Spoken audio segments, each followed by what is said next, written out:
बिस्मिल्लाहिर्रहमानिर्रहीम जी। एक्सरसाइज 1.6। अच्छा जी, एक्सरसाइज 1.6 बहुत इंपॉर्टेंट एक्सरसाइज है इस चैप्टर की।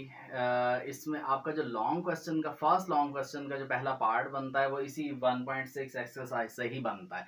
इसमें आपको साइमल्टेनियस दो इक्वेशंस दी गई हैं, ठीक हो गया। क्वेश्चन नंबर 1 है, उसके 8 पार्ट्स हैं। मोस्टली इन 8 पार्ट्स में से ही क्वेश्चन कोई एक पार्ट आता है, ठीक हो गया लॉन्ग में। अब उसने क्या किया है, हर पार्ट में दो साइमल्टेनियस इक्वेशंस दी हुई हैं जो आप छोटी क्लासेस में करते थे डिफरेंट मेथड से, एलिमिनेशन मेथड से, सब्स्टिट्यूशन मेथड से, क्रॉस मल्टीप्लिकेशन मेथड से। अब नया मेथड आपने इन्हीं साइमल्टेनियस इक्वेशंस को मैट्रिसेस मेथड से सॉल्व करना है। दो मेथड आपके पास हैं, एक है मैट्रिक्स इन्वर्जन मेथड, इसे इन्वर्स मेथड भी कहते हैं। नंबर 2 आपके पास है क्रैमर्स रूल, ठीक हो गया। दोनों ही मेथड बहुत इंपॉर्टेंट है, दोनों ही बार बार आते हैं लॉन्ग में, बोर्ड के पेपर्स में, आपके स्कूल के पेपर्स में भी आएंगे। बहुत इंपॉर्टेंट, अगर कहा जाए इस चैप्टर में सबसे इंपॉर्टेंट एक्सरसाइज 1.6 है, ठीक हो गया। तो देखें जी, ये दो मेथड से सॉल्व होते हैं ये क्वेश्चंस, एक मैट्रिक्स इन्वर्जन मेथड और एक क्रैमर्स रूल। इस वीडियो में मैं आपको मैट्रिक्स इन्वर्जन मेथड सिखाऊंगा, ठीक हो गया। हम एक पार्ट करते हैं मैट्रिक्स इन्वर्जन मेथड से और देखते हैं मेथड क्या है जी। क्वेश्चन नंबर 1 का फर्स्ट पार्ट आपके पास, ये दो साइमल्टेनियस इक्वेशंस आपको गिवन है, ठीक हो गया। आपने इसको सॉल्व करना है बाय मैट्रिक्स इन्वर्जन मेथड में से। तो आपने इसके सॉल्यूशन में क्या करना है कि ये साइड जो है इसके नीचे आपने एक स्क्वायर मैट्रिक्स बना लेना है इस तरह से, ठीक हो गया। और इसके अंदर ये जो चार एंट्रीज होंगी ये एक्स और वाई के कोफिशिएंट से आएंगी, ठीक हो गया। तो यहाँ एक्स का कोफिशिएंट 2 है तो यहाँ 2 लिखा जाएगा। ये -2, माइनस को भी आपने कंसीडर करना है, -2, ये 3 और ये 2। प्लस लगाने का कोई मसला नहीं है लेकिन माइनस जरूर लगाना है, ठीक हो गया। यहाँ पे आपने एक कॉलम मैट्रिक्स बनाना है, इसमें लिखेंगे एक्स वाई, ठीक हो गई बात। इक्वल्स टू के नीचे इक्वल्स टू और यहाँ लिखेंगे ये 4 एंड 6, ठीक हो गई बात। अच्छा जी, अब इन मैट्रिक्स के नाम हम देंगे। इस स्क्वायर मैट्रिक्स को हम कहेंगे कैपिटल ए, इस वाले को कहेंगे कैपिटल एक्स, इक्वल्स टू इसको कहेंगे कैपिटल बी, ठीक हो गई बात। अब हम क्या करेंगे, ए को उधर ले जाएंगे, एक्स यहीं रह जाएगा, इक्वल्स टू ए इधर आके ए इनवर्स और बी हो जाएगा। ए इनवर्स पहले रखना है, बी बाद में, इसी तरतीब पे आपने चलना है। कभी भी बी ए इनवर्स को उधर और बी को इधर नहीं करना, इसी तरतीब पे आपने रखना है। ये आपके पास बन गई मैट्रिक्स इक्वेशन, ठीक हो गई। इसको इक्वेशन नंबर 1 का नाम दे रहे हैं, ओके। अब आपने इस इक्वेशन नंबर अब आपने इस इक्वेशन नंबर 1 को सॉल्व करना है और इस x यानी ये इस x मैट्रिक्स की वैल्यू निकालनी है जिसके अंदर small x and small y है, ठीक हो गया। एक्चुअल तो आपने small x and small y की वैल्यूज निकालनी। अब आप क्या करेंगे, इस इक्वेशन को सॉल्व करने के लिए सबसे पहले आपने क्या करना है, a का इनवर्स फाइंड करना है। b तो हमारे पास है ही है, हमने a इनवर्स को b से मल्टीप्लाई करना है, तो b तो हमारे पास है। a का इनवर्स फाइंड करना है, a मैट्रिक्स है, इससे पहले इसका मल्टीप्लिकेटिव इनवर्स फाइंड करते हैं। वो हमने करना सीखा हुआ है कि पहले हम a का डिटर्मिनेंट फाइंड करेंगे, लिख दे नाउ। सबसे पहले हम a का डिटर्मिनेंट फाइंड करेंगे, लिख दे now we find a inverse, ठीक हो गई बात। a इनवर्स के लिए सबसे पहले a का डिटर्मिनेंट फाइंड किया जाएगा।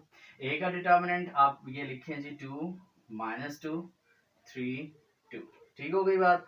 अब इसको एक्सपेंड करेंगे, डायगोनल एंट्रीज को पहले मल्टीप्लाई करें, 2 मल्टीप्लाई बाय 2, माइनस का साइन अप्लाई करें, फिर नॉन डायगोनल एंट्रीज को करें, -2 into 3, 2 2s are 4, -1 plus 2 3s are 6 और ये बना 10। तो a का डिटर्मिनेंट आपके पास 10 आ गया और ये देखें ये 0 के इक्वल नहीं है, ठीक हो गया। अगर ये यहाँ 0 आता तो हम यहीं पे ही लिख देते नॉट पॉसिबल या डज नॉट एग्जिस्ट और यहीं पे ही हमारा क्वेश्चन कंप्लीट हो जाता और आपके मार्क्स पूरे थे यहाँ। लेकिन ये देखें नॉन जीरो आंसर आ गया, इट मीन्स कि क्वेश्चन आपका आगे चलेगा। ए का डिटर्मिनेंट आ गया, अगली चीज हम लेंगे adjoint of A.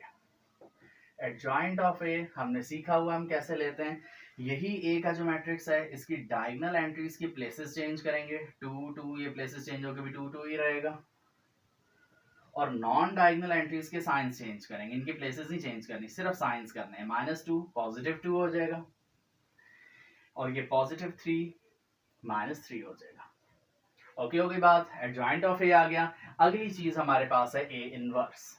A inverse का फॉर्मूला है हमारे पास adjoint of A over A determinant, okay हो गई बात। तो एडजॉइंट ऑफ ए हमारे पास क्या है, एडजॉइंट ऑफ ए जो हमने फाइंड किया ये है एडजॉइंट ऑफ ए, ठीक हो गया। तो ए डिटर्मिनेंट को आपने लिखना है, ये 10 है तो इसको आप लिखते हैं 1/10 लिख के और फिर साथ आप एडजॉइंट ऑफ ए लिखते हैं 2 2 -3 2।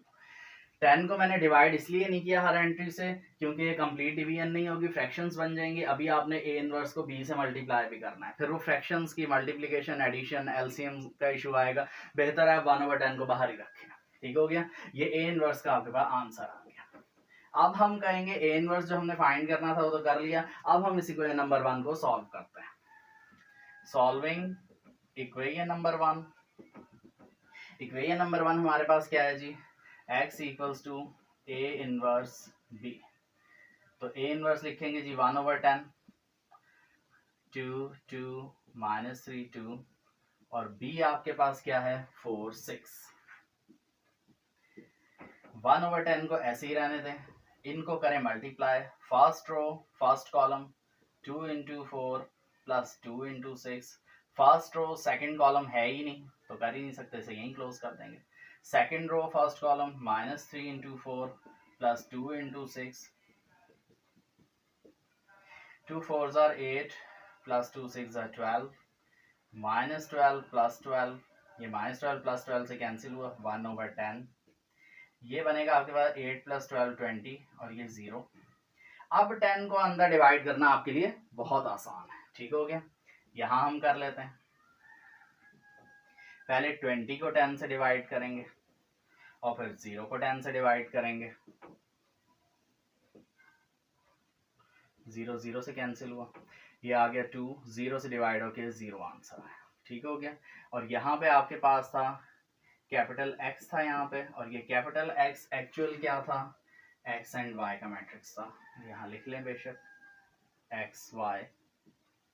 अब यहाँ आप मेंशन कर दें, सो X की वैल्यू क्या आई है आपके पास 2 एंड Y की क्या आई है 0। ये आपका इसका आंसर है।